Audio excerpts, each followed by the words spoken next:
Okay, we are live. Sorry for the delay. Had a little bit of a technical problem. I had to kind of run off anyway, so we're starting a little bit later than usual, than expected.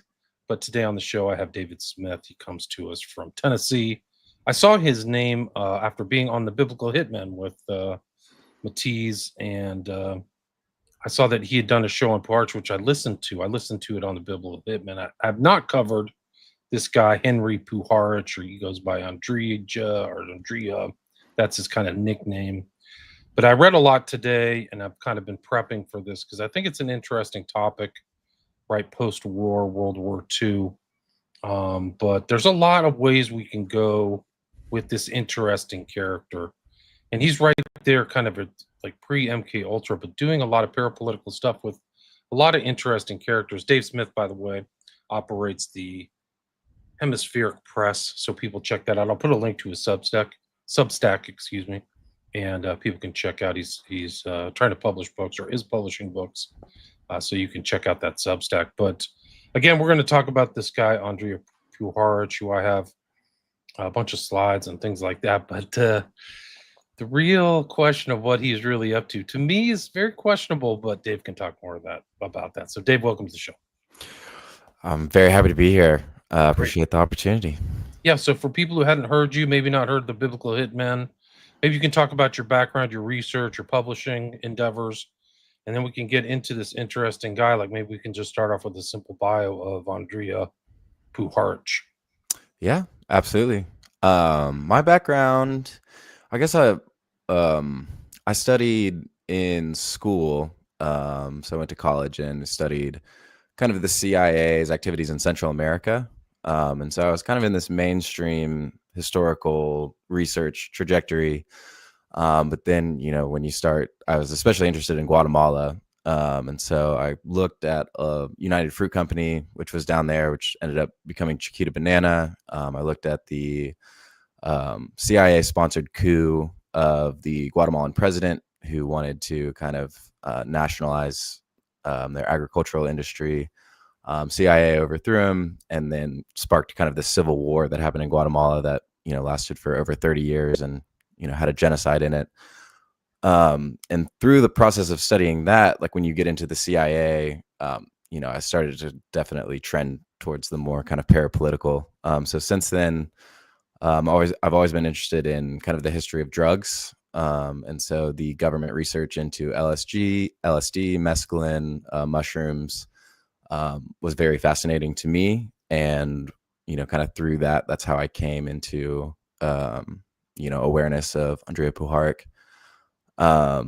Other than that, I mean, we have a podcast called Bad Press that my friend Trevor and I do. He has another podcast that he does as well. But we, kind of look at a lot of these. We did kind of a series on Jeffrey Epstein recently. We did Puharich. I've been talking about some of the other research I've been doing. Then we have that Substack, Hemispheric Press, and we're looking to publish authors. We've published a couple of Trevor's books, and I'm an editor. I really like working with different authors and writers like that. So that's where you can kind of find me or some of our other work. As for Puharich, kind of starting off with a bio. He is, this kind of mad scientist, this emphasis on the scientist in the early part of his career, emphasis on the mad in the latter part of his career. His story just gets tangled in all of these different webs, and especially when you get into kind of parapolitics, you begin to see kind of the connections that run through it. But he was involved with everything from the Round Table Foundation, which was made up of a bunch of blue blood American families who were interested in extrasensory perception. And the Round Table Foundation would go on to channel 9 alien beings that they referred to as the Nine. And the Nine would become a very influential force on Puharich. He would very quickly, kind of after that work with the Round Table Foundation, he ended up working for the Army / CIA at Edgewood Arsenal down in Fort Detrick. and that's where he was formally working with the CIA. He was working on Project Artichoke, bleeds into MK Ultra. Kind of the line between those two programs. Depending upon who you talk to, some say that Artichoke led into MK Ultra. Some said that Artichoke was, completely separate and stayed separate. But regardless, he was working on mind control programs, and he was working on narco hypnosis. So he was, trying to access what Peter Levenda calls the land of memory. So they were trying to basically kind of hack or sabotage the brain, to kind of serve their purposes. I'm sure, most of your listeners are familiar with the mind control programs. So he's formally involved with that. A couple years later, he is traveling around. He's looking for different hallucinogenic drugs. So at this point, they haven't found psilocybin yet. I think Wasson is right on the verge of publishing that Life article that introduces psilocybin mushrooms to the United States. He's got his friends at the Roundtable Foundation are looking into Amanita muscaria in Maine. And so he's working a lot with kind of these drugs and their impact on consciousness. He goes on down to Brazil in the 60s to visit this Brazilian healer that was, his name was Arigao, and he would do like crazy things like insert a rusty knife and remove a tumor, and the person would, magically be healed. So he was kind of this strange healer that Puharich went down to see and saw him live and was just captivated by this guy. And then after he gets done down in Brazil, he brings Uri Geller to the United States. And Uri Geller, of course, is the kind of the famous psychic / magician. Different opinions on Geller and his reported abilities.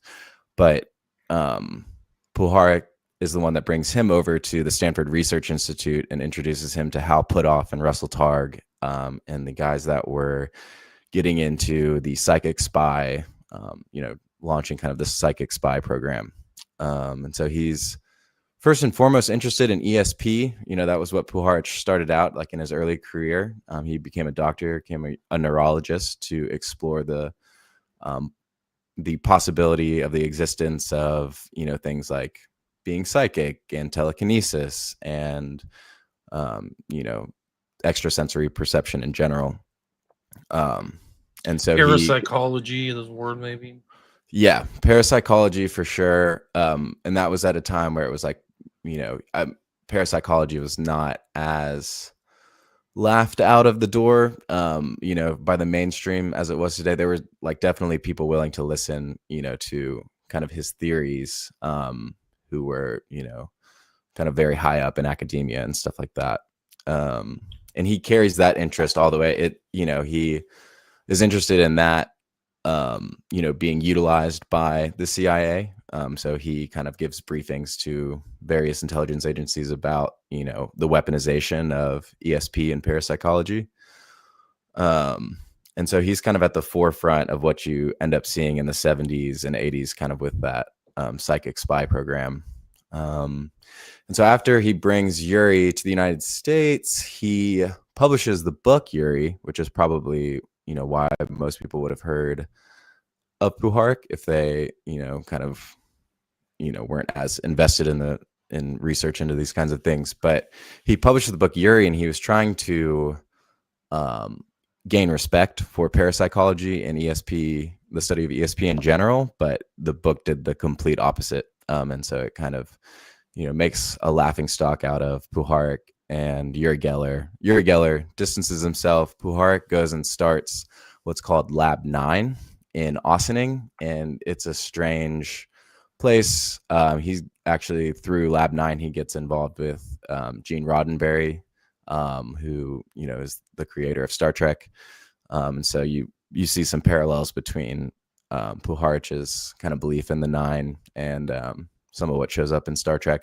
But he was also running like a psychic kids camp, is probably the best way to describe it. And so he has, and this is very, red flags should be, raised immediately, considering all of the, mind control type of activities he was working for the CIA. So I mean, there aren't like, I don't think too many documented cases of like horrible abuse at the camp, but there are very questionable practices. Like he was trying to have kids remote view the Kremlin.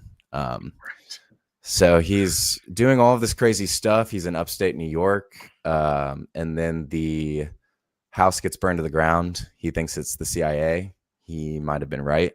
And then he kind of trails off into relative obscurity. I did find one interesting anecdote. Like after all of this happens, he shows up on Geraldo Rivera's radio show back in like the 80s, and he claimed to have been involved in a mind control intelligence program of the Navy, and he calls it Project Penguin. And this would have been in 1947, so that's actually really important timing if he was involved in something like that. But no one can find anything about Project Penguin, and they think that it's I think this, at least the opinion of Recluse, a parapolitical research, is that he may have meant Project Pelican, which actually was that kind of program that the Navy ran in 1947. So other than that, like you said, there are a ton of different directions that you can kind of go, but that's just a brief kind of sketch outline of the things Puharich was getting into. But they're all very deep. Like he's writing books. This is an intelligent guy with a lot of backing. He wrote books like Wasson about psilocybin or whatever. And I think that famous article was published by Life magazine in 57. Seeking the Magic Mushroom by Gordon Wasson. And that was like religifying the drugs, right? So it was like the beginning of this kind of counterculture. It's a known fact that Puharich or Wasson is MK Ultra. It's subproject 59. So this is like culture creation, which puts Puharich in a different light as far as I'm concerned. But I also see him that I didn't know until I started researching, but I see him in the same kind of place as Leary, who's like in Middlebrook and doing all this other stuff. He's like an early Leary, actually, where they had like elite support and a big, campus, and people would come to the campus, and they're doing all kinds of new age research and drugs. And that's what Puharich was doing, some pretty advanced stuff. Like I've got some pretty interesting Faraday cages, right? So he put people in an environment, I think it was all copper or something like that, to make sure there was no external stimuli or something like that. Like, I think he was at a place called Maine, right? It was in Maine, if I remember. Yeah, it was in Camden, Maine. Camden, Maine, right? So it's on the coast, kind of south of Bangor, I think, central coastal Maine. Yeah. Yeah, very wealthy community. And that's what we'll kind of see. So yeah, I mean, he was brilliant, and that's why when I was like kind of described him as this mad scientist, like emphasis on the scientist in the first part of his career. I mean, by all accounts, he was brilliant. I mean, he grew up in Chicago. He was the son of immigrants from, I believe, Czechoslovakia. Yeah, he's Croatian. He's ethnically a Croat, I think, if I remember. Okay, yeah, I think that rings a bell. And his parents immigrated to the United States a few years before he was born.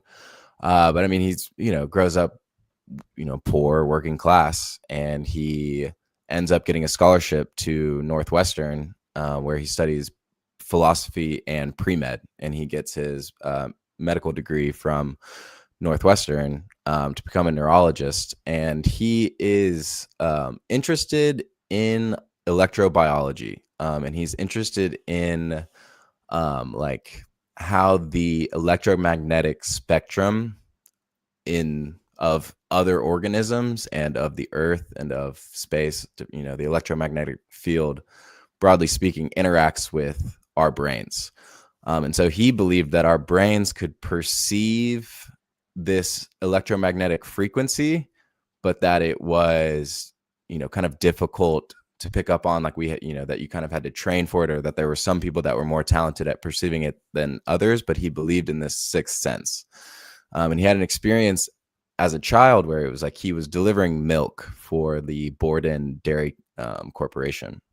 And he was on his bicycle, and he went to drop the milk off. And like while he was walking away, there was a German Shepherd that looked like it wanted to attack him. And so he looks at the German Shepherd, and he tries to send basically calming vibes to the German Shepherd. Like he's intently focusing, into like staring into the eyes of the German Shepherd and telling the dog to calm down. And the dog did. And so he took that and, he tried to make it, take a scientific approach to it and say, kind of what happens with that. So that's just like one anecdote. There's a ton of different, reasons that he had something like 50 patents. He was one of the first kind of guys, like they were doing that research. One component of the mind control research was kind of voice to skull or hidden influence on the psychology of the human being where the human being wouldn't know it, right? And I think he was really involved in that. And some of his patents are online. They're really something else. Like, look, this is one. Have you seen any of them? Yeah, I haven't seen the patents, but I know of a few. So he started a company that was about like putting implant devices. Right. This is like MK Ultra, Timothy McVeigh stuff. Yeah, he designed a tooth that could receive a radio signal. Yeah, that's one right there. Yeah. And he did that pretty early. And he filed 1958.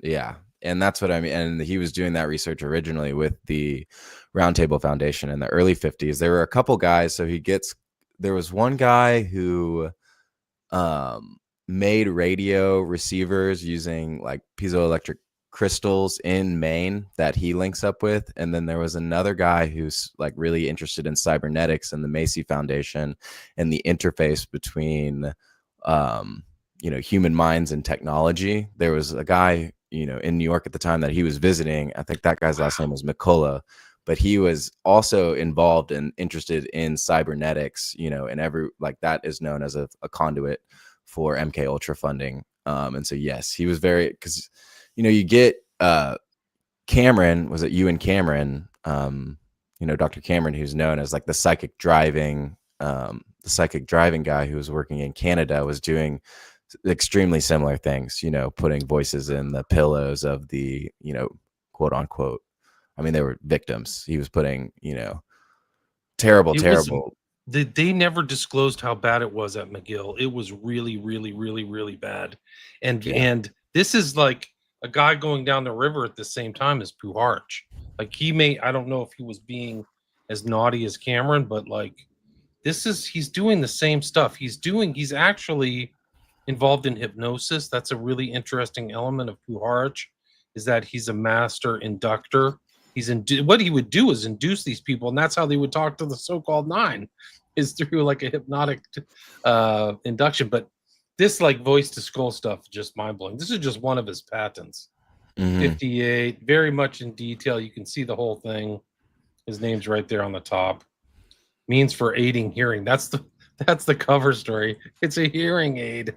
Well, that's what they and I think it's like the guy who he was working with gets credited for, inventing this kind of hearing aid, but the practical applications of what they were doing, and you start to see, it begins to make you think of like when you start to see these voices, like you were questioning of like, okay, well, is he a charlatan? Is he being like, how nefarious is he? And one of the questions for me is like, okay, so how ardently does he actually believe in the nine, or is he, doing things like taking people's teeth out of their head and then, saying that they're channeling, replacing, or is he like really at the forefront of creating false memories? Like, is the whole nine thing fake? There's a lot of books. He has a lot of books and he has a lot of discussion. The nine sound to me, I read some of them. They sound like, you ever hear of Casey or some of these other channeled books? It sounds like that. Like, there's going to be this huge event, guys, cataclysm, and then you got to really watch out. And these are the steps you take. So it's like fear of like world ending that never happened. Like it's just they didn't have that kind. They didn't play out in the real world, in my opinion. But that's the way it sounded to me. I don't know if you read through that stuff, but this is like some of his hemispheric brain waves and stuff. These are pretty advanced for the time. Crazy, yeah. Method of an apparatus for inducing desired states of consciousness. Yeah. So through technical means, yeah. Yeah, kind of like the hemisync, some of the stuff that would come through that. But he got it. Like he was taking very seriously by the medical profession and the wider scientific community when he came out of Northwestern. I mean, he worked at Kaiser Permanente over in California, and Oakland, I think. Yeah. he was doing his residency there, and he was studying there even at this point in his career, which would have been like right around late 40s, really early 50s. He was studying the effects of drugs on the brain, and he was, kind of studying effects of drugs on consciousness, and he was looking into that thing, and he came up with, this theory that the brain and neurons interacted with the electromagnetic field, and he was taken seriously by the guy who he was Paul de Cruyff. He was the name of like a pretty well-known site. It was Microbe Hunters was the name of his book. And so he actually got him on like a speaking tour.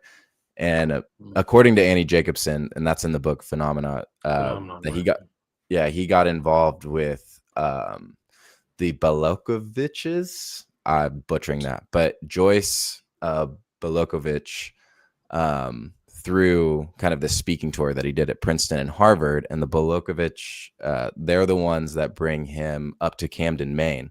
And when he's in Camden, Maine, he gets introduced to Alice Astor Bovary. And she's the one that really cuts the check for the Roundtable Foundation and is the one that, allows for the funding of this.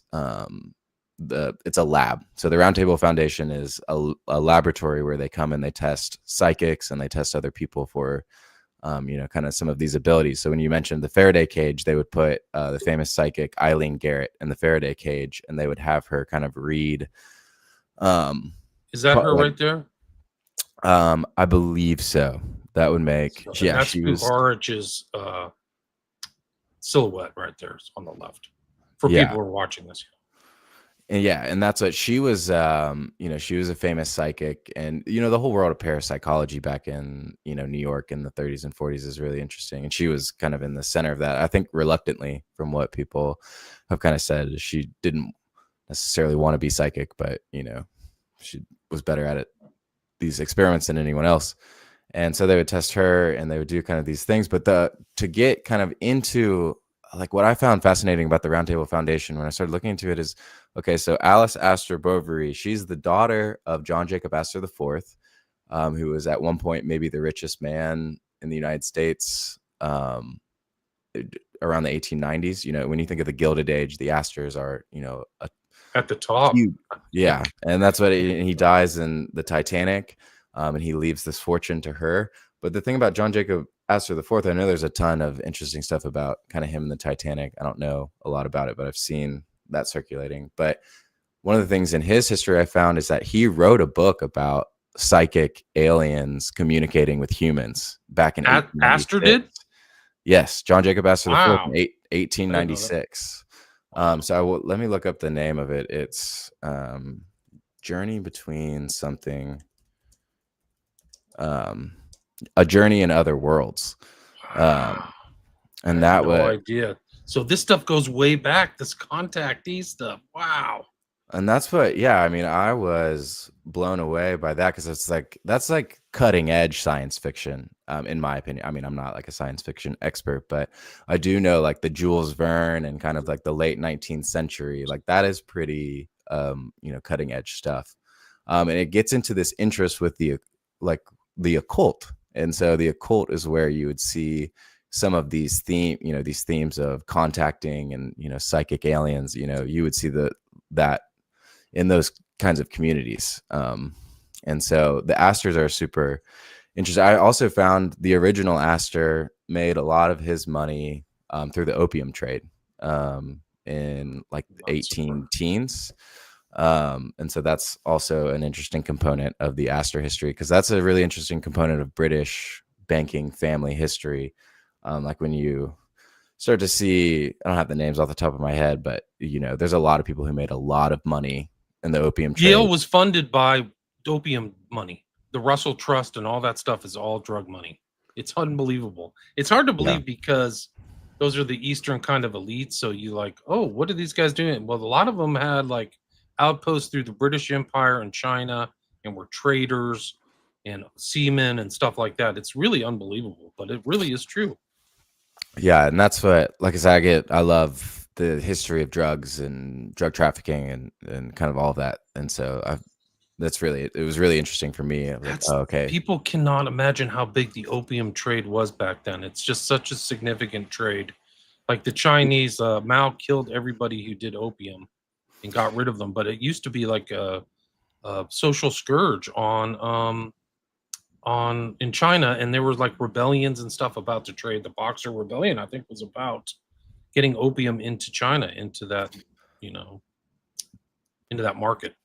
Yeah, it was, the opium. There were a couple different opium wars, and the British in India, the colony, had just massive, industrial style farms, or more like plantation style farms to get, opium into China because it was the only currency that was, valuable to many of the Chinese traders. And so, and it was cheap to produce. But yeah, Mao goes and kills everyone, and then also the Taiwanese government picks up some of the opium trade.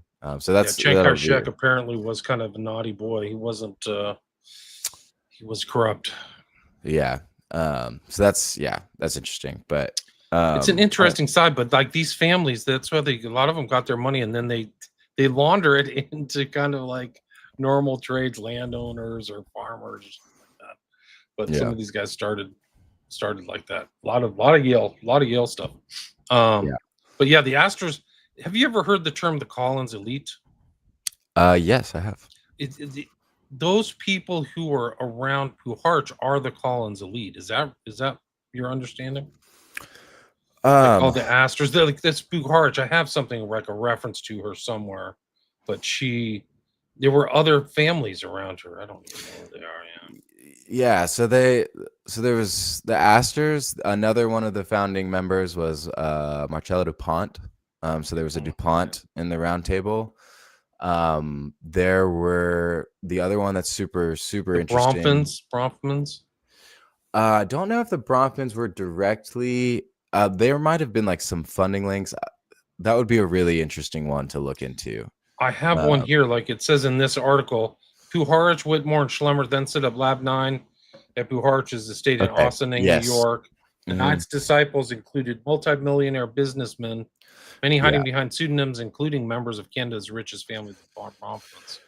Yeah, so that's Lab 9. So that would be 70s because Puharich stays like involved in all of these circles, for 20, 30 years. And so that's like kind of towards the end of Lab 9 is like after Yuri has been published, and he's a little bit more disgraced. But so back in Astor and DuPont were there in the 50s. The other person who was right there in the 50s was Arthur Young. And Arthur Young had just come fresh off of, World War II, helping to invent the helicopter. But he goes on this like personal spiritual journey, and he's right there with, Puharich.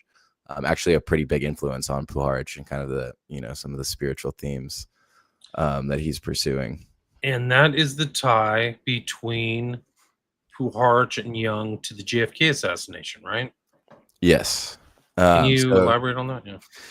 Yeah. So Arthur Young was married to Ruth Forbes Payne Young. So you hear Forbes, you hear Payne, and then obviously you hear the last name Young. So she had been married to A. Payne, who was a very famous Boston family, part of the original Boston Brahmins. She's obviously a part of the Forbes family that was, through direct lineage of the famous, a lot of money with the Forbes. But her, the way that they get connected through JFK is, I forget if it's her. It's confusing. Sister or daughter? Yeah, it's really confusing because of the Payne Young. So Ruth Payne Young, one of her best friends, is the woman who worked for Dulles, was Dulles' lover, Bancroft. Okay. So Dulles to Bancroft to Ruth Forbes Payne, and her son is Michael Payne. Mm-hmm. And Michael Payne married Ruth Payne, who was Michael Payne's actually in the mix a lot. He gets put into the background, but he's actually there on the day of the assassination. They bring him into the police station. But Ruth Payne, the younger, the marriage one to Michael, gets put out in the front. She has an intel tribe. These are all intel old WASP families, and And I mean it's really. But Michael Payne is definitely the son of Ruth Pornsface, who's married to Arthur Young, who's involved in all this kind of occult stuff. and that's what. So they were the ones. The Michael Payne and his wife were the ones that they were friends with Lee Harvey Oswald and Marina Oswald, and so they befriended them. And I want to say that Ruth was the one that got him the job, like at the book depository, and there was introduced them into this white Russian community that was in Dallas at the time, that of some of these assassination players that kind of figure more prominently. But they had Schilt, there's the white Russian, and then there's another creepy CIA agent whose name I can't. But Oswald was surrounded by handlers in Dallas, like everybody. Something about him was really special, because Ruth Payne did this trip. It's in the book by Max Good. I mean, the documentary, where she like drove up and saw her relatives, the Forbes, and then came back down and picked up Marina in New Orleans and drove her to Dallas. And then JFK gets killed in 2 months, I mean, it's just incredible stuff. Like, and the so-called, it's almost like the Kirk assassination, because the rifle like magically appeared, or the case magically appeared in her garage. Yeah. And I mean, and then there's just she's just a very curious person. She was a Quaker too. So she's from kind of like this Eastern kind of sect that Lee Harvey Oswald had manuals and stuff. Like she was trying to turn Oswald onto Quakerism. I mean, it's just so much. That's very interesting. But it goes back to Puharich, Young, and these other characters and these other blue-blood elites are strangely around. It's just unbelievable stuff. Yeah, and that's what I mean. They, he like Puharich also. At one point, he was Henry Wallace. He was like kind of friendly. I think Henry Wallace, the vice president under Franklin Delano Roosevelt, and the one who ran for president in 1948 on the progressive ticket, the Progressive Party, who should have been he should have been the president when FDR died. FDR died in 45 instead of Truman, but he had been pushed out. But he was interested in the Round Table Foundation. It was like he gave some money to them, and that's the guy who's credited with putting the all-seeing eye on the dollar bill. He was a noted Freemason, very interested in the occult. Actually had his political career ruined by associations with the occult, because he kind of consulted this Russian mystic guru. So there's fascinating. There was a documentary about that guy. It was like, I forgot what it was, but what was the name of his guru? Forgot his name. He had some guy, and he was like total like Blavatsky type figure. But I forget. I just remember that his correspondence with the guru was leaked, and he addressed the letters as "Dear Guru," and it was this Russian mystic, and the American public couldn't tolerate it. But that's what fascinating people around Puharich, and those are the people around, kind of the Round Table Foundation, and those are the, the very spooky. But there's naval intelligence swirling around the Round Table Foundation. Actually, the barn that he first converted into the laboratory at the Round Table Foundation used to be a naval munitions storage barn, and so it was like. And this is why I was like, when I said earlier about the interview with Geraldo Rivera, how he mentioned that he was part of a naval intelligence program in 1947.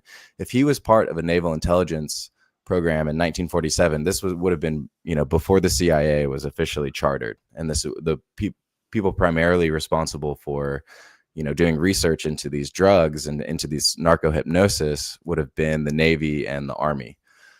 And they are...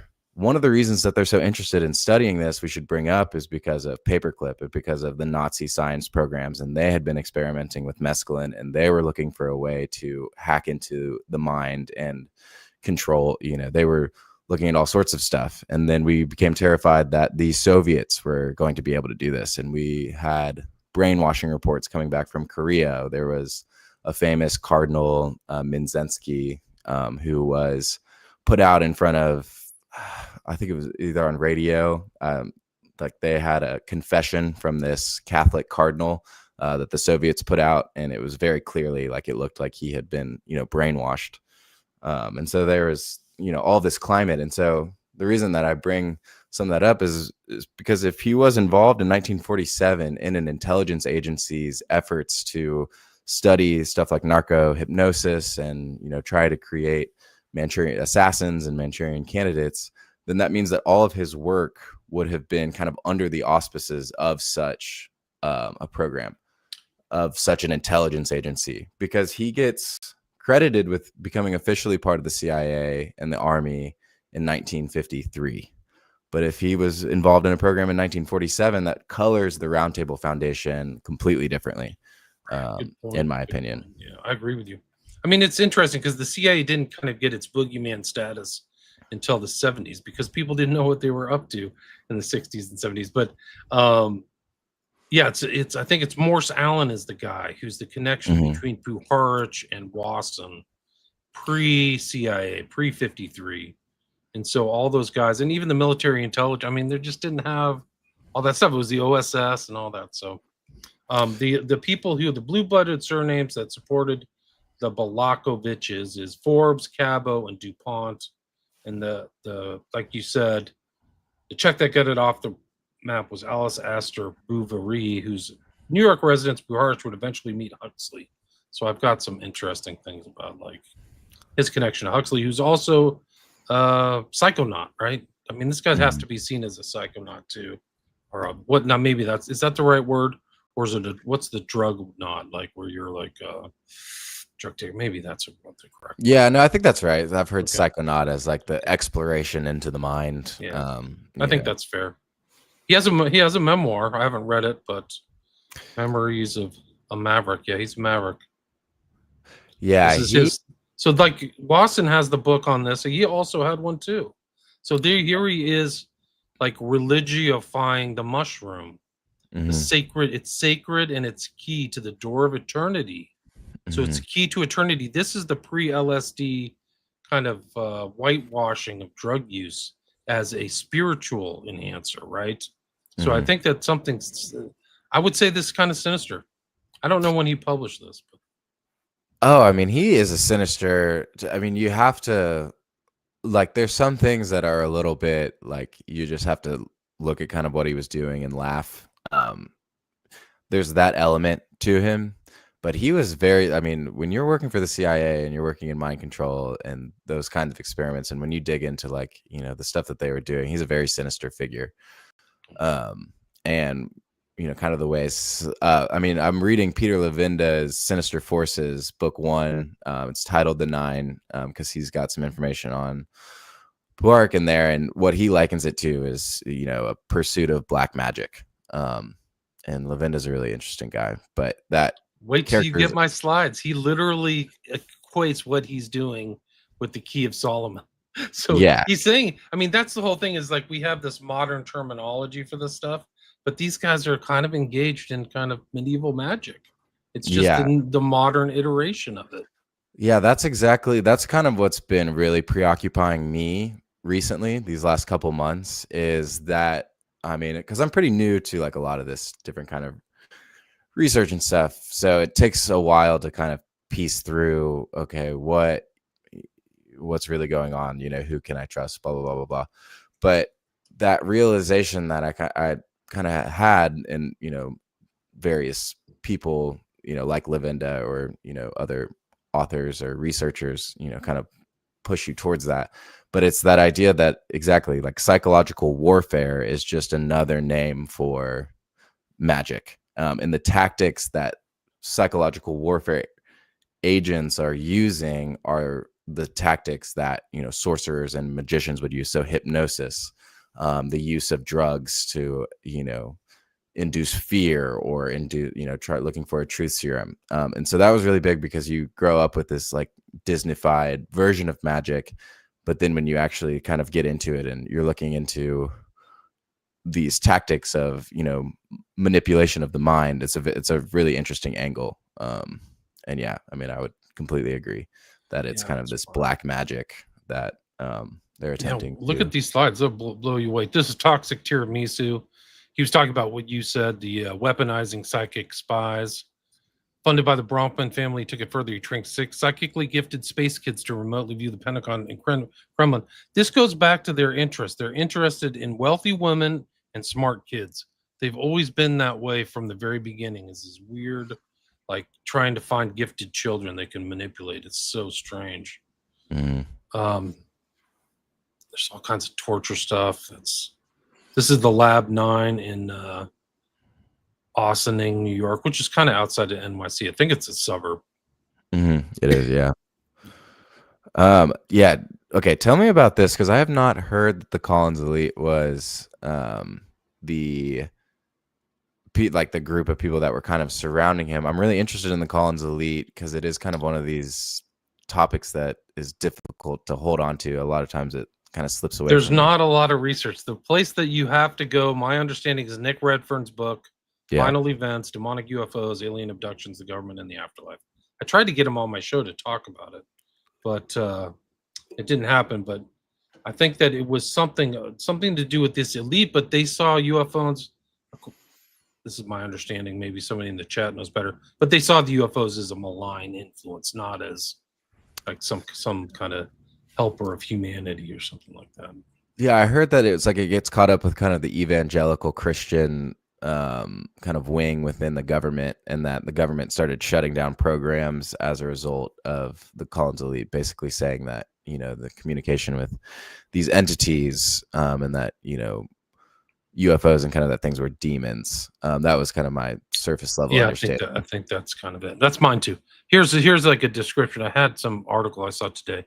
Collins Elite, a group of high-ranking persons with CIA and similar connections, led by Andrija Puharich, began a series of seance-type workings immediately after the death of Jack Parsons on June 17th, 1952.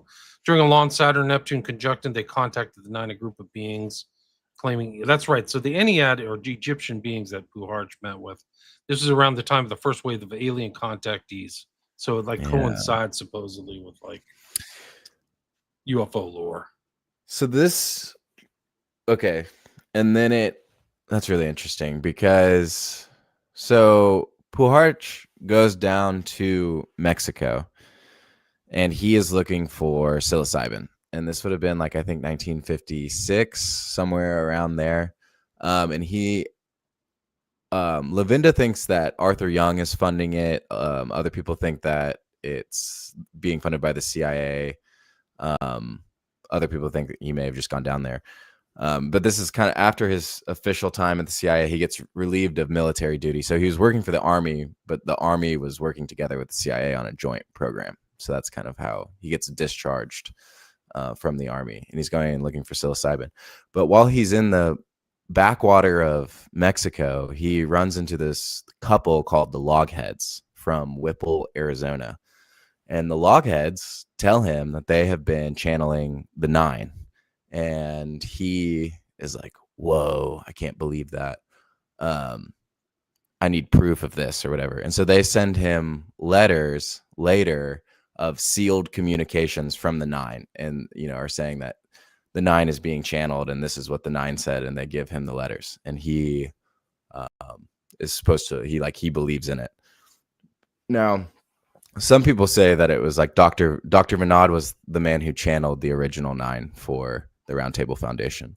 So some people think that Dr. Vinod was down in Arizona channeling the Nine for the Logheads and sent them to Mexico to find Puharich or something like that. But the other theory that I found, I think, more credible was that it was, I think, George Hunt Williamson was the one who was channeling for the Logheads. And that ties directly into Adamski and who was the leader of was it the Silver Shirts? I know who you're talking about. William Dudley Pelley. Yeah, that's William Dudley. And so Hunt Williamson, and I think that Hunt Williamson may have been one of these contactees, but he was connected in with Adamski and that whole network in, I believe it was California. And that adds another interesting, dimension to it as well, because there's this connection between the contactee movement, happening on the other coast, and this contactee, experience happening in Maine, or, quote unquote. It's just incredible. It's all networked. It's all coming up at the same time. It's like bubbling to the surface, and there's weird connections. This is this guy, Dr. D.G. Vinod, who's supposed to be a Hindu scholar and sage.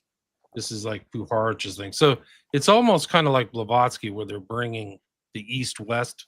So you kind of see that movement with like Blavatsky and a lot of the, I'm trying to remember what else his name is. Jiddu Krishnamurti. So it's almost like these guys are there. Like, he was apparently the first person, Andrija Puharich, was channeled contact with the Nine. Is this guy?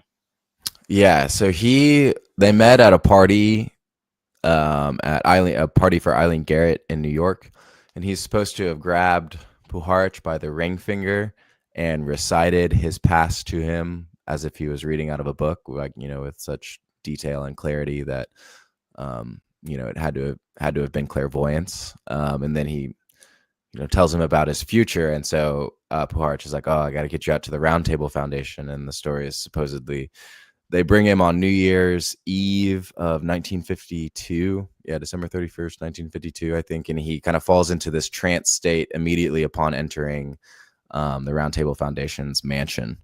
And Puharich channels the Nine through him. They give him a message, and then he has like a series of seances. So they bring Vinod back a few months later, and that's kind of like the one. They have the Monkey King is the Hindu iconography that they have in the room with them, and pieces of string appear out of nowhere. There's 9 pieces of string, and they're given to each member of the Nine, and it's the Nine is telling them that they are going to be a new era of Brahmins, so that they were going to be kind of atop of this spiritual caste system, and that their job is to go kind of evangelize the world, and to bring peace, and that there's like this threat of there's this threat of annihilation, but the Nine are here to help them like save the world, and they're going to become enlightened and ascended masters and all of this kind of stuff. Here's the story of Vinod. This is it. On June 27th, 1953, 9 people met with Dr. Vinod at the Round Table Foundation in Maine. They were Henry Jackson, Georgia Jackson, Alice Bouverie, who we already mentioned, Marcella DuPont, Carl Betts, Vonnie Beck, Arthur Young, and Ruth Payne Young, and I. So they were all there. Like, this is incredible stuff. So her son is right there in the JFK assassination, and she's on this thing in like almost a decade before. She's channeling the 9, gods or whatever. I mean, it's all there. There's the Hindu god Hanuman, the monkey god, right? Or Hanu. Yeah, the Monkey King. That's right. He's trance state at 12:15 a.m. He spoke for about 15 minutes. And then one of the 9 spoke through him, saying, "Tonight we want to create Brahmins in this world. Brahmin means a person dedicated to Brahman." And that's what these guys are referenced to. So he's probably just selling, what they want to hear, because they're mentioned as Eastern Brahmins, right? Like high caste wasps. Yeah. Anyway, there it is. Crazy. I know, and that's what I mean. It's sacred threads they wore, yeah. And that's I mean, that's it's all kind of occultism. It's all this channeling stuff. It gets in. There's the Brotherhood. There's the mystery schools. Like, it's all there. So this, like, once you get past the surface and get down into this is like all kind, space brothers, space beings. It's basically like freaking Blavatsky or something. Well, that's what I mean. These, like, kind of what I mentioned with, Astor, the John Jacob Astor the Fourth, of kind of being in this, and there's an interesting, like, there are 2 wings of the Astor family. So there isn't like an Anglican wing of the Astor family as well. And the Astor family are the ones who had Stephen Ward on their property. Like, he was living in a cottage, and Ward is the reason for the Profumo affair, with its, Christine Keeler was, sleeping with Russian, or Soviet GRU, and or was it? It was different at that point. But I think she was sleeping with everybody, but the one yeah, she she was was. also was Profumo and some kind of KGB asset, is my understanding. Yeah, it was KGB, and that was But what. Ward was at the center. He was kind of like an elite pimp, also a black magician, and a pretty interesting guy. And they probably killed him. I did a show with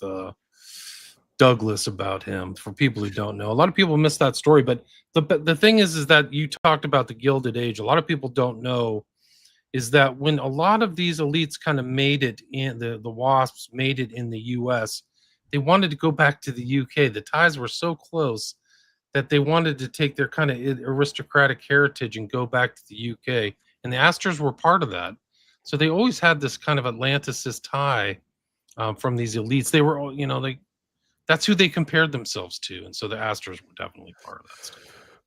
And that's what I mentioned him one time earlier, and I've read a bunch of his work. He has a bunch of work on Puharich, but recluse Stephen Snyder, and he has a book that is it's like Trump, Epstein, and the Anglo-American. I interviewed him about that. People can see it in my archives. Yeah.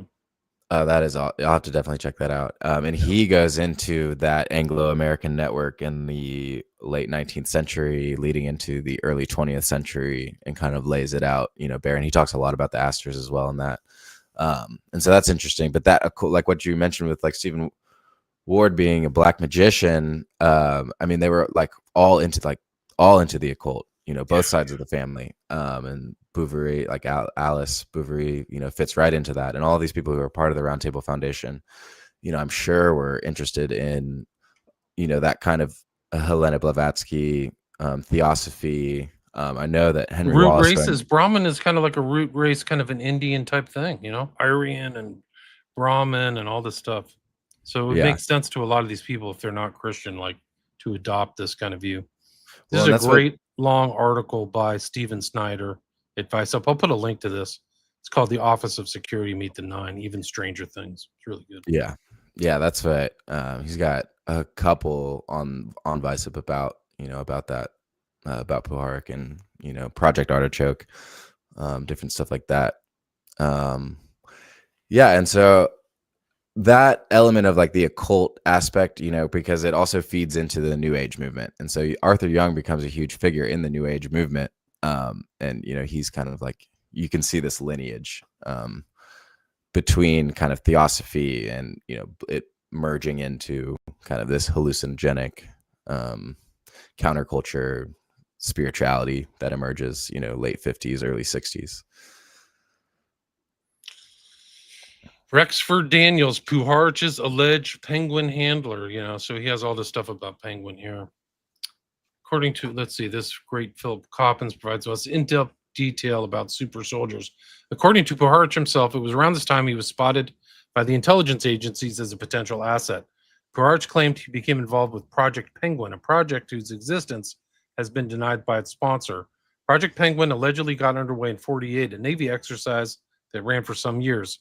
Its scope, to test individuals set to possess psychic powers. In the charge of the project was Rexford Daniels, according to a statement made by Puharich on the Geraldo, which you mentioned, Geraldo Rivera show on October 2nd, 1987. Rexford Daniels did indeed exist and owned a company in the 70s that must have attracted the attention of Puharich, as the company did research into an area which Puharich was a world-renowned expert at the time, how proliferating electromagnetic emissions interfere with one another and may work harmful environmental effects on man. They were doing that. Like it's all there. Like after Dulles, it was Helms, and he was totally involved in all those things. The secret manipulation of minds through electromagnetism. It's crazy stuff.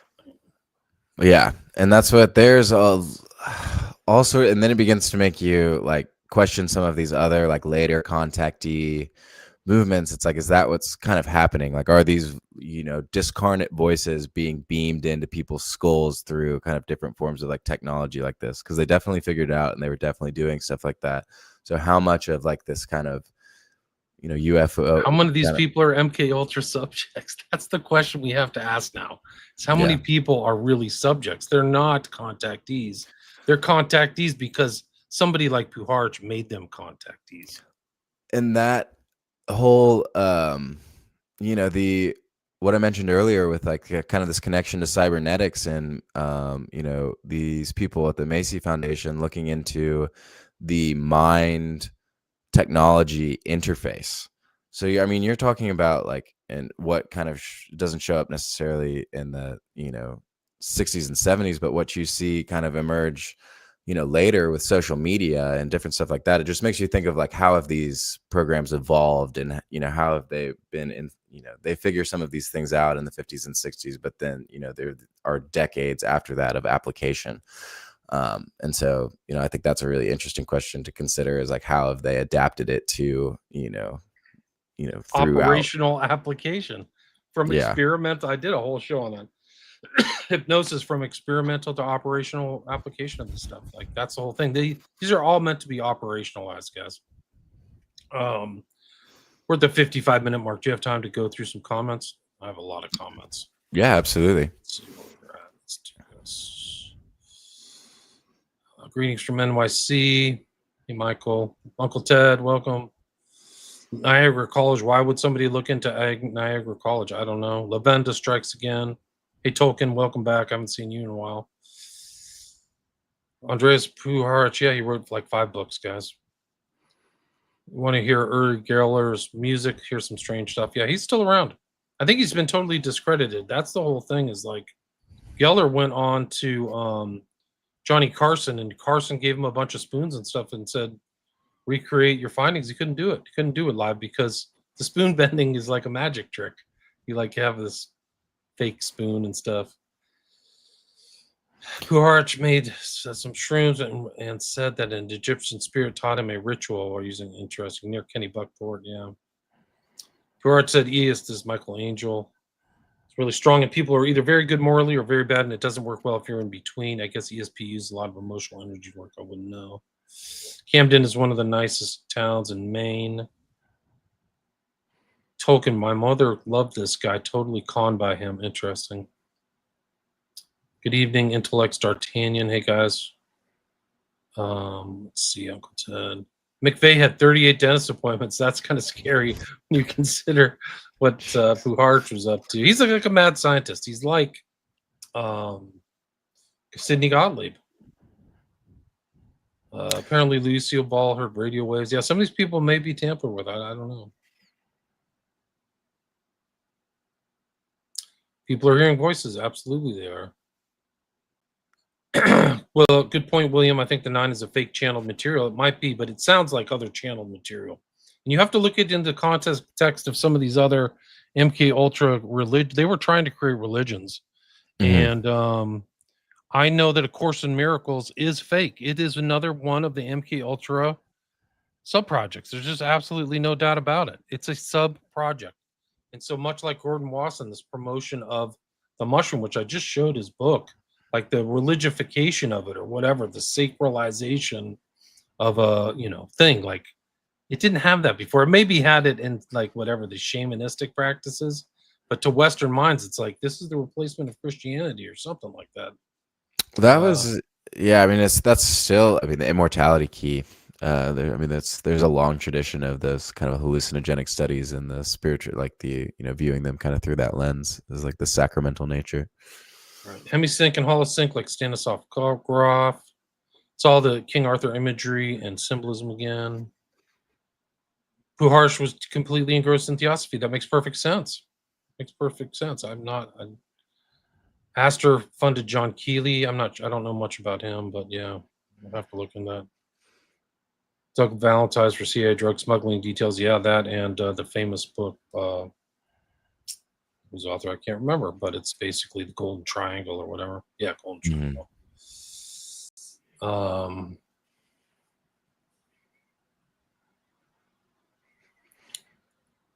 More helicopters.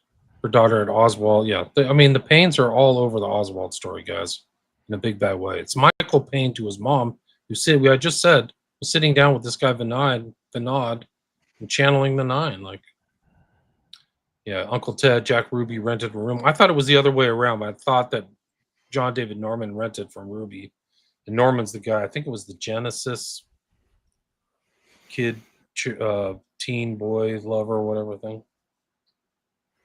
Hey, Jesus, God bless you. God bless you too. Rorich. Yeah, Nicholas Rorich. You got to read the Stargate Conspiracy by Lynn Pickett for the Henry Wallace Puharich connection. Yeah, I will. Yeah, that is. I think that's next on the list. Author of Simon Necronomicon, Lavenda. Yeah, he does. I actually was watching him do a lecture about the Nine today. He hates my guts. He tried to like get me labeled as an anti-Semite. I have to go find those other things. They really want. They hate my guts so much because I'm such a Crowley critic. But Lavenda hates me. Yeah, that's. Unquenchable fire. That's super interesting. Super interesting to look at some of his biography. You probably know much more than I do, but one of the giveaways is that he was on an occult documentary conducting a Crowley ritual. So, yeah, was it the OTO? Yeah, OTO. Yeah, I mean, he worked at the Magical Child. It's like epicenter for all occult stuff in New York City. Yeah, that author of the Necronomicon, and then he was working in the Orthodox churches in New York during Vietnam to get a military deferment, and the wandering bishops and all that. It's super weird. I think he dressed up as a wandering bishop at one point. He was one of these wandering bishops, like David Ferry, and William Joseph Bryan. Like I think he went to like RFK's funeral as a wandering bishop in '68 or something crazy like that. Yeah, he talks about some of that, but then obviously not all of it. So some of the stories I've heard around that are bonkers.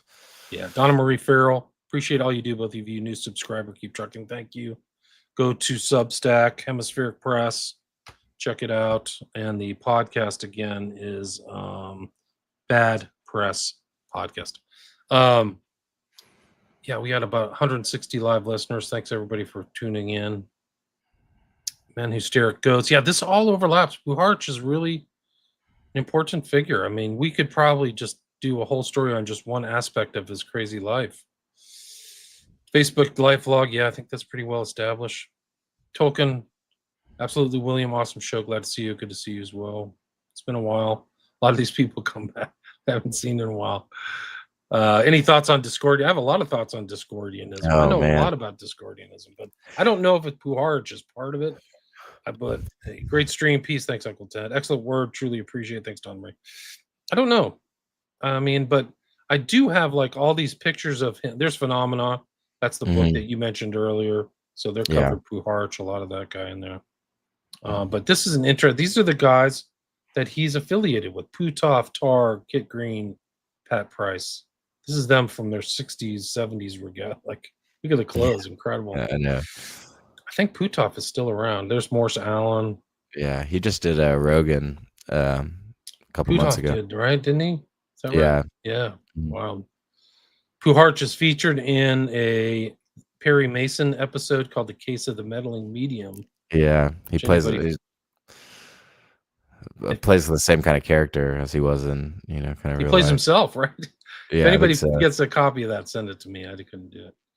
Anyway, I'll read this out. This is from Huxley, who visited Puharich. So he wrote somebody, quote, "I spent some days earlier this month at Glen Cove in the strange household assembled by Puharich. Alice Bouverie and Miss P behaving to one another in a conspicuously friendly way. Eleanor Bond doing telepathic guessing remarkably well, but not producing anything of interest or value in the mediumistic sitting she gave me. Frances Farrelly with her diagnostic machine." So there's these machines again. The psychogalvanometer that Esterbrook's had, or Hubbard's OT, or whatever system he had. So these guys all had these devices. Let me finish this. Which Puharich tests have been shown to be merely an instrument, like a crystal ball for concentrating ESP faculties. Harry, the Dutch sculptor, who goes into trances in the Faraday cages and produces automatic scripts in Egyptian hieroglyphics. Narodny, the cockroach man, who was preparing experiments to test the effects of human telepathy on insects. It was all very lively and amusing, and I really think promising. For whatever may be said against Puharich, he is certainly very intelligent, extremely well-read, and highly enterprising. His aim is to reproduce by modern pharmacological, electronic, and physical methods the conditions used by the shamans for getting into a state of traveling clairvoyance. And then, if he succeeds, to send people to explore systematically the other world. Wow. Amazing Yeah. book. Yeah. Huxley, I mean, that's what I mean. It's like he was right at the beginning of all of, you can find connections between him and then a lot of these, kind of fathers of the, psychedelic movement that spring up. Yeah, no, it's an incredible statement though. But he's like the likelihood of the shamanism and all that stuff, and the overlap between Huxley and Crowley, who he knew Crowley. Like Crowley turned like people set that date of magic mushrooms being popularized. Crowley was was giving out kind of um, medically created anhelomium, what he called anhelomium, which is like, or anhelonium, which was some kind of like psilocybin derivative in the 10s and 20s around World War One. So he turned Huxley on to some kind of mushroom in the early 30s, is my understanding. That's Crowley very did. interesting. Yeah. So here is on the very far left. That's Puharich. That's Jacques Vallée. That's John Keel. I mean, these are just like bigwigs. Vallée is all over the place, the occult and all kinds of stuff, and spacecraft and things like that. So Puharich is in the mix. Yeah. That, there's Uri Geller. So, I mean, that's one we could talk, just a little bit more about. I mean, Uri Geller was, I think that he was perhaps like maybe famous before, Puharich went over there, but Puharich was tasked with, going over, and I think that he was working for the, kind of working for the CIA when he went over to Israel to kind of investigate Geller. But Geller had also been tied up with the Mossad, and so that was a really interesting kind of intelligence, connection that was happening there. But Puharich brings Uri Geller over to the United States, kind of introduces him to a lot of people. I think in Phenomena, Annie Jacobson says that they met with Werner von Braun for some reason. Oh, wow.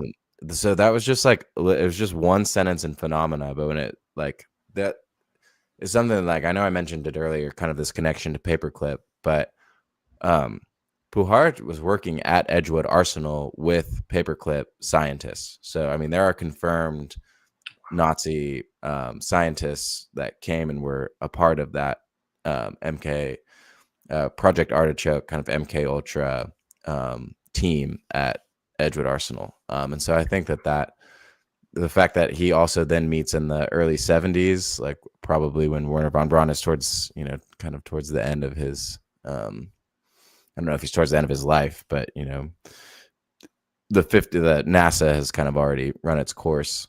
But I found that super fascinating. But he also brings Uri Geller over to Stanford Research Institute, and that's where, you see Hal Puthoff and Russell Targ, and Kit Green is the guy from the CIA who is handling what he called the weird desk. But he is over there. And then, it showed, that picture showed Pat Price. And they were studying Uri Geller, and they also studied him down at, I want to say, what is the big laboratory down in Southern California? Is it Livermore, Lawrence Livermore? I think that sounds correct. Yeah. Yeah, it wasn't Los Alamos, it wasn't Sandia, so it must have been Lawrence Livermore. And they studied him at Lawrence Livermore. Now the, kind of the mythology around it has that the scientists at Livermore experienced like some very weird things with Geller. And Geller got discredited, but one of the people that discredited him was like a stage magician, James Randi. And James Randi is another one of these, you look at James Randi, and I think that he has CIA connections, and he has some weird. The CIA has a long-standing relationship with stage magicians, as you would be interested in kind of sleight of hand as a spy. And so Mulholland was another guy earlier in the story that the CIA, he was more affiliated with the Gottlieb wing. So Gottlieb, and that was the technical services staff. And this is, not to kind of beat a dead horse with Recluse, but he really makes the differentiation between the Office of Security and the technical services staff.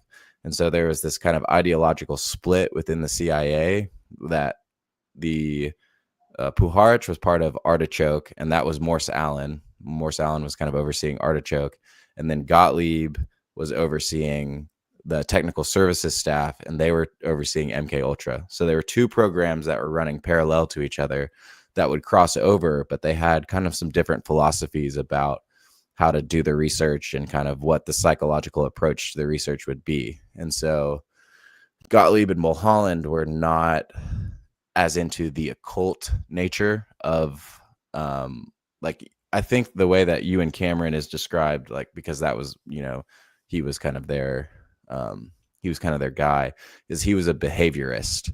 And so he believed in kind of like this mechanistic explanation of consciousness that, consciousness, like it wasn't very spiritual. At least like that's my understanding, is that he believed robots and mechanical that animals or whatever it is. Yeah. and that you could kind of hack into the system like that. And Cameron was at one point, I believe, the president of the American psychiatric World Psychiatric Foundation or something first, the world. Crazy.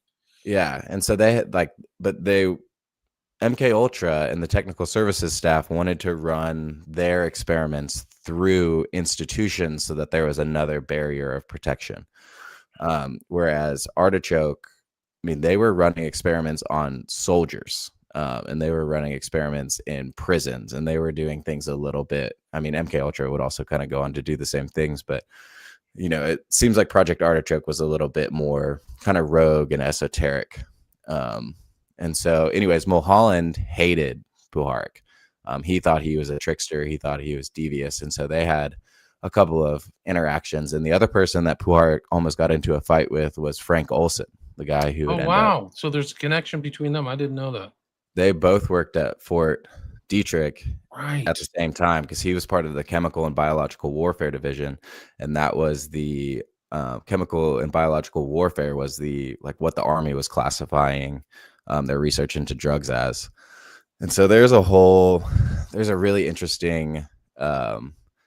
This story is crazy to me. It was part of Project Artichoke, and it was have you ever heard of the Pont Saint-Esprit incident?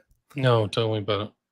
So there was this collective madness that seized this small village in France in the early 50s. And it was people were jumping out of windows. There were people who thought that there were snakes in their stomach.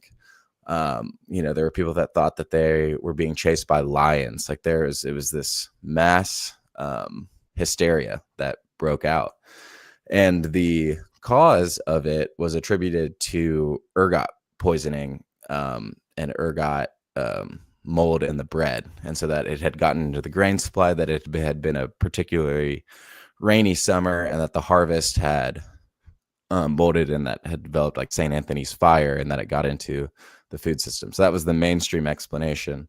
But there, I think, what is his name? H.B. Albarelli. A Terrible Mistake. That's the book.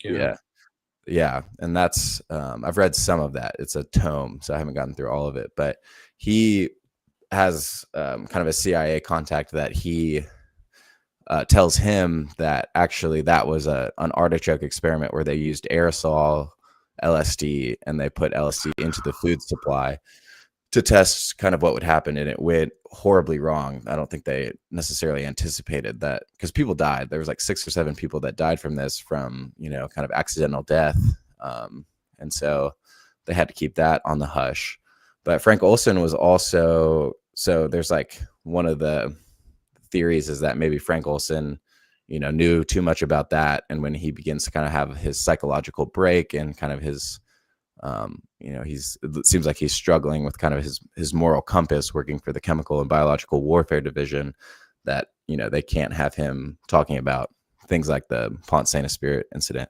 But he was also over in Europe. He was not just LSD. I mean, he was overseeing the rest of the chemical and biological warfare agents, and they were testing them on Nazi and Soviet prisoners over in over in Europe, and also I'm sure in the United States. But he was witness to a lot of those experiments, and like I said, he kind of has this psychological break, and then he ends up at a CIA retreat in I want to say it was, I forget exactly, I think it was in Maryland, just kind of a some miles out of Fort Detrick, but he gets dosed with LSD in his Cointreau, and then he really breaks. And Mulholland is one of the guys they go send him to see if he can figure out how to fix him. And then Frank Olson obviously ends up dead. I guess it's still technically ruled as suicide, but his son, Frank Olson's son, sued the CIA and won damages for that whole incident.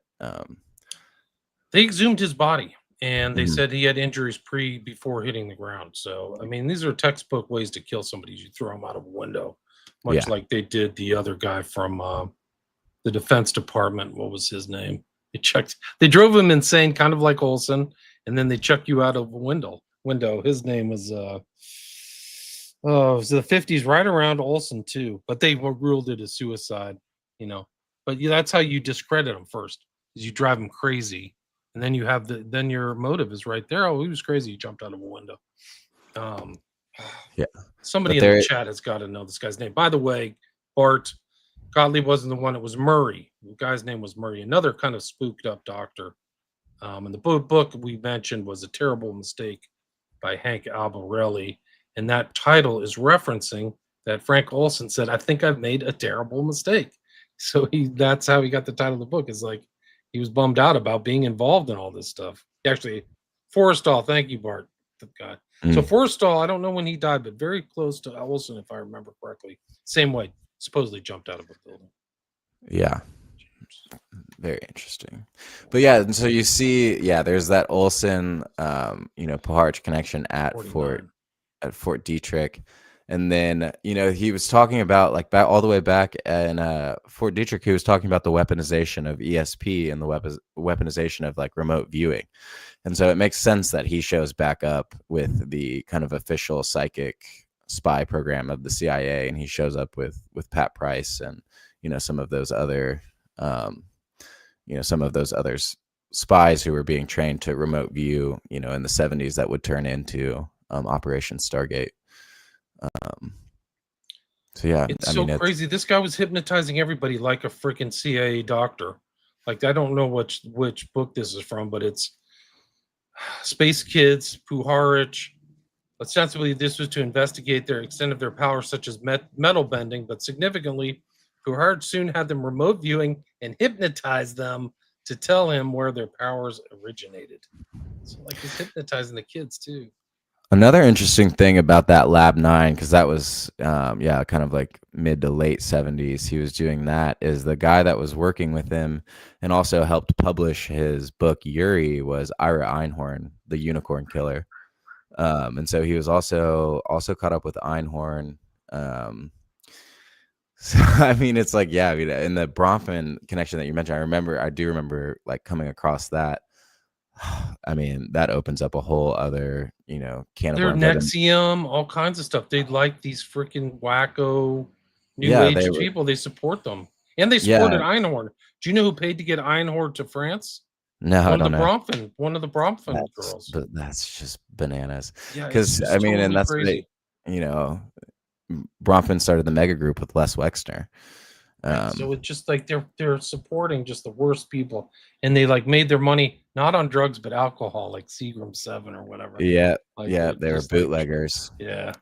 But they married into. I think that the Bronfmans married into like the Rothschilds. I mean, he went from like being, they were all connected into the mafia. Like that was the original connection to the Jewish mafia and the bootlegging that was happening, across the Canadian border into, I think it was New York. But yeah, I mean, that's one that I haven't explored as much, but that's crazy.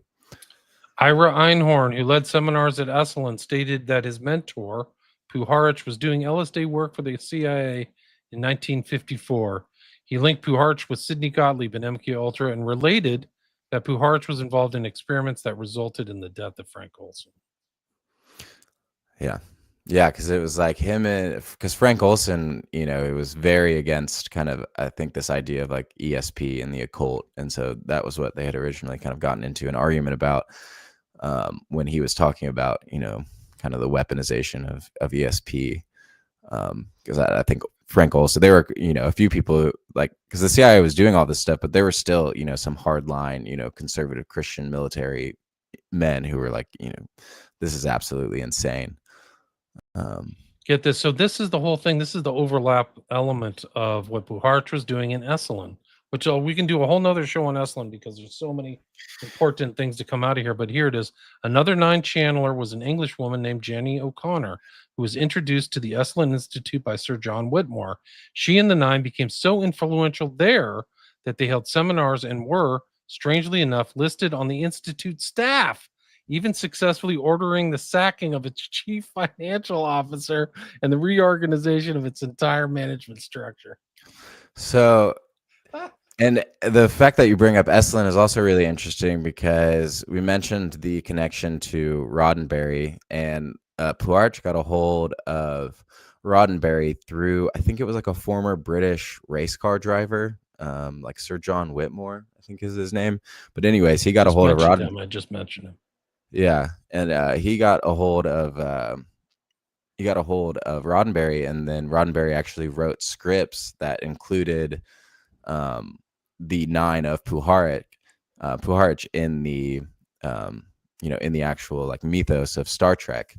And Christopher Knowles, who runs the Secret Sun blog, and he also, I don't know if he has a podcast, but I've had him on twice. He does a lot of work on Patreon. I don't know if he has a podcast, but he's been around for decades.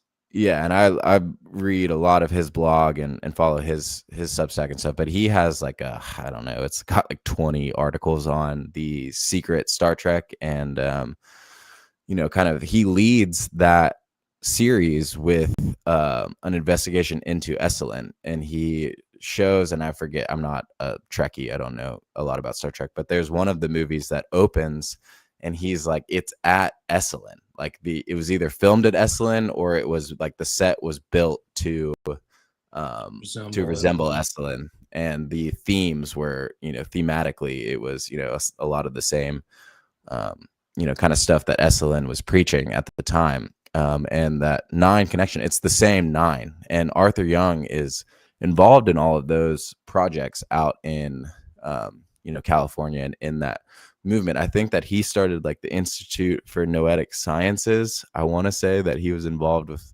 Edgar Mitchell.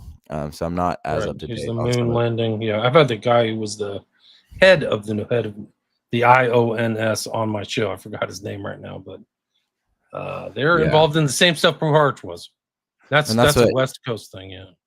Yeah, and that's what I mean. It's like it's the same. You see these references to the 9 at the Esalen, like it's the same thing. It's the same. It's the same thing, right? Exactly. And it started with, well, it didn't start with the Roundtable Foundation. So actually, what Christopher Knowles in that series, he kind of uncovers this article that was published by Ray Palmer. So the guy who published like Fate and Fantastic Stories or Fantastic Adventures, like the big magazines where all of these kind of UFO stories were being published in the late 40s. And in that article, it was written by this lady who she is called Son of the Sun, and she lays out the 9 that is basically a blueprint for what is picked up by Puharich. So it's like these 9 alien intelligences that are here to help humanity and like steer humanity like through. And it's like a 7-page article, but I found that super interesting that it's like the occult community in California that's publishing these stories is what gets picked up by the Roundtable Foundation. The guy who was the head of the Noetic Order is Dean Radin. Real Magic, Ancient Wisdom, Modern Science, and a Guide to the Secret Powers of the Universe. He was the former head of the Noetic IONS. Yeah, crazy. Yeah, and that's what, like I said, I want to say that like Arthur Young was involved in the creation of that. I might be getting it confused with another one of those. It wouldn't surprise me, but this is so amazing. Like the connections are off the charts. I didn't know Puharich was connected to Olson. Now I have to read A Terrible Mistake. Albarelli's also done like books on those strange stuff around JFK. Yeah, coup in Dallas. Passed away. Yeah, he's passed away. Yeah, I have that book and it's sitting in my read pile, but apparently a coup in Dallas is, top notch as far as JFK assassination research goes. It's just there's a lot of people who say that Puharich is no good, and I'll read one of their. Oh, this is the one on one of his appendices where he literally wrote, "The earliest recorded reference that I can find on this subject is alleged to be the authorship of Solomon the King. The Key of Solomon is a classic of the techniques to be used in psychic operations, or magic, as it was called." So he's basically saying that magic and psychic operations are the same. He's practicing magic. It's basically an admission right here. Yeah. And he's talking about operations. That's what Crowley said, operations. It's weird how it plays off into Intel too. But this kind of operation. I'm going to read this. This is from Brentstone. This is his opinion of Puharich. In my opinion, Andrija Puharich was a major scumbag and arguably did more to F up the future of human society than any other single person in the last 100 years. Puharich was put through medical school on the Army's dime and was immediately put into the service of the military-industrial complex as a key researcher into new and exciting ways to strip humanity of its free will. Not only did Puharich invent and patent voice-to-skull and artificial telepathy technology, people have referred to him as the father of the new age, due to his role of pushing many of the memes and tropes which make up spiritual and metaphysical thought today. He was the man who introduced psilocybin mushrooms to the modern world and made treks off into the remote mountains of Mexico to bring back hallucinogenic and entheogenic plants, which were studied by the Army and the CIA as methods for controlling the human mind. He was the mentor of Bob Monroe. I don't know. He was the man who hypnotized Carla Ruckert and programmed her to channel Ra of the Law of One. See, that's just so. This is another connection we didn't even cover. He was the man who worked with the Mossad to push Uri Geller as a celebrity and dumb down the whole topic of ESP research to the public. He was the man who brought trafficked children from all over the world to his facility in Ossining, New York, where he programmed them to believe they were star kids on a mission to save Earth from some nebulous ecological disaster. There's the disaster theme. His new age stuff. There's always some cataclysm or disaster on the horizon. He was the man who ran around studying Tesla technology with a femme fatale, who was secretly an agent of the National Reconnaissance Office, who claimed to channel space beings. I wish I was making any of this up, but this man's story is more insane than I could ever convey here.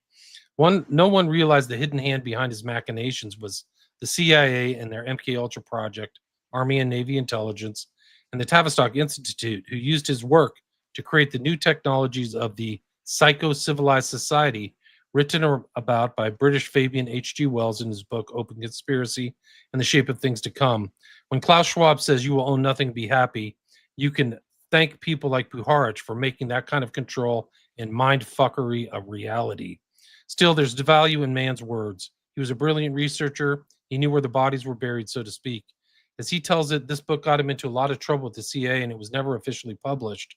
We received this copy from the state of one of Puharich's close friends and feel that the information contained herein is so shocking, so important, and so relevant to what's happening now that we needed to offer it to serious researchers. It paints a vastly different picture of what Nikola Tesla was up to, what has become of his research in the past 90 years, and the current abysmal attacks on free will befalling all of humanity.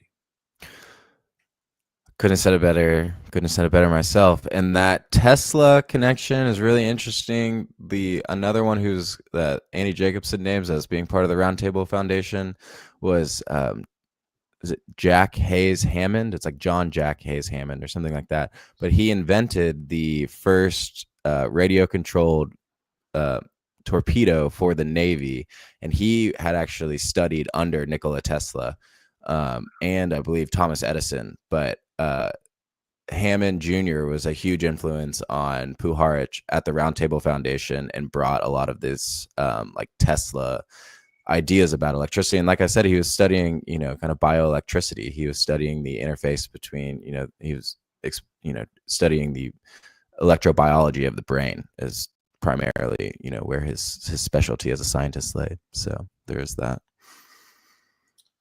Chris Knowles. Yeah, I've had him on a couple of times, guys. You can look through there. Look up Dean Radin, too. Noetic science is an important component of all this stuff. It all overlaps, just like Puharich overlaps with so many people. I have another discussion at 5 and 45 minutes. Is there anything you'd like to add or anything I missed? Dave? No, I don't think so. I mean, I think did the best we could to cover, kind of the range of, kind of Puharich's life. It's, tough to touch everything in an hour and a half, but I think, we gave it a good go. And He's so important. He's really. I mean, I saw him on the Nephilim Death Cult podcast. I saw him mhm. on the Biblical Hitman, but not many other places do they go. Kind of try to really unpack him. Maybe they've done. I've done a lot on Leary, but Puharich is an important piece of the puzzle. No question about it. Yeah, the Nonsense Bazaar is a podcast, and they have a really good Puharich series. It's 3-part, but yeah, I mean he's not talked about as much as Gottlieb. He's not talked about as much as these other MK Ultra guys, and that's partly because he wasn't. Like I said, there was kind of this differentiation between Project Artichoke and MK Ultra, and just last kind of point on that is what's interesting is when all that stuff about the CIA and the mind control programs was coming out in the 70s, the people that kind of gave the press, they needed to give them something because so many questions were being asked. So it was Dick Cheney and Richard Helms were the aides of Gerald Ford that advised the CIA, okay, we can tell them something about MK Ultra because there's that institutional buffer. But since Puharich wasn't part of that, his name never really got raised in that conversation. So I think he's getting a lot more attention in the last 10 or 15 years. The Lavinda book was published in 2011, and it has a decent section on it. But yeah, I still think that there is a wealth of study to be had, kind of on his life. Dave, where can people find your stuff? Substack and your podcast, right? Yeah, so our publishing business is Hemispheric Press, and that is the name of our Substack. So hemisphericpress.substack.com. And then we have a podcast that is attached to that. It's called Bad Press, where we look at a lot of these different kind of things. You can buy my business partner's books if you are interested. One is called God's Eye View, and it is about the physics of consciousness, and the next one that he wrote was about the Shroud of Turin. So it's called Shroud Pilled. That's his most recent one. Talks about a really interesting kind of scientific analysis that's happened around the Shroud of Turin. And yeah, like I said, go check us out at Bad Press. Cool. Bad Press and Hemispheric Press. And the guest today was David Smith. Thanks so much for your time. Really appreciate it. I really appreciate the opportunity. And thank you to all your listeners.